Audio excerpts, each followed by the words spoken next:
data gains for over 37.9 million United States citizens. Their lifestyles and how they are managing is what you're going to simulate today. The struggle is real. And so you're going to, try to walk them out in their shoes. So as you're in your role, I want you to be as realistic as possible for the organizations. Sometimes individuals that work in organizations, they can be very supportive and client-centered, and sometimes they can have, stereotypes about poor people and treat them as such. You get shouted at just for being in a place.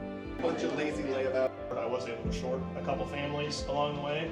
Like, if you think that I'm on the wrong side of things, you have no obligation to treat me any certain way.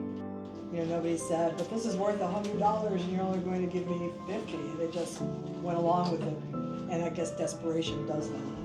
Just because someone is suspicious, that's super subjective. So you decide, you want to be that mean and nasty, service provider, or you want to be that empathic service provider and really support and encourage families. Yeah, so my husband just up and left, leaving my 17, 14-year-old with only $10 and nothing in the bank. We did not think about food the first week, like you said. I was stressed. I thought I was going to die.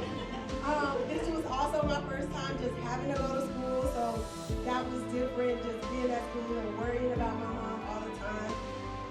Because I'm worried that we're going to lose our house and then I haven't eaten. They don't feed me at school. Mom, I'm really worried. You said it's going to be all right. It's going to be okay. We at least had that. We had some in savings. We had a little bit that we could build off of to start from where you were. That was tough. At first I thought we were cool because we got $1,400 income, we got $1,550 in bills, we got $200 in savings, covered for the month. Right? Living on the edge, month by month, right? And then all of a sudden we get, $500 in the bank, $600 in the mortgage. Utilities are getting shut off. It's like, whoa. No. So all that stuff kind of hits you, right? Yeah.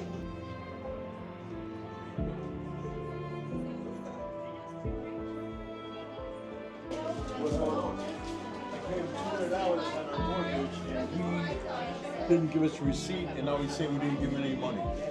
She offered me money to deliver something. And I took it because that's what a 10-year-old would do. That was the worst part of it. Is the kids, right? When you're really struggling, it's not just money, it's the time. You have to work, you have to make the money.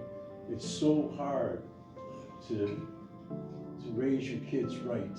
Connie was pregnant. Yeah. We gave no attention to her. It just reminds you how hard it is for families to do all these things that well-off families or whatever, better-off families just seem to take for granted.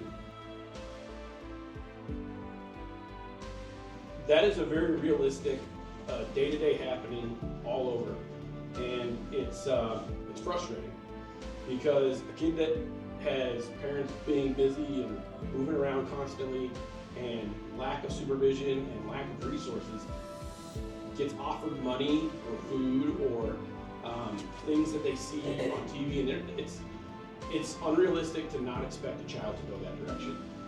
There are predators out there, and people that are kind of desperate and juggling things and living month to month, check to check.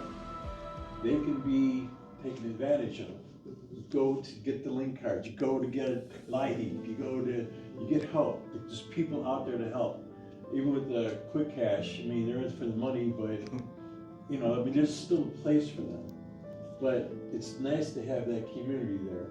So can you lend a hand? It doesn't have to be something that you commit to a year, 6 months, whatever. It can just be a one-time impact that you make, because I think sometimes we think that we have to make this big commitment. One of the proverbs that I love is each one reach one. And if we did that, we could make an impact in a lot of families in this community, their lives, and really help the struggles that they're dealing with.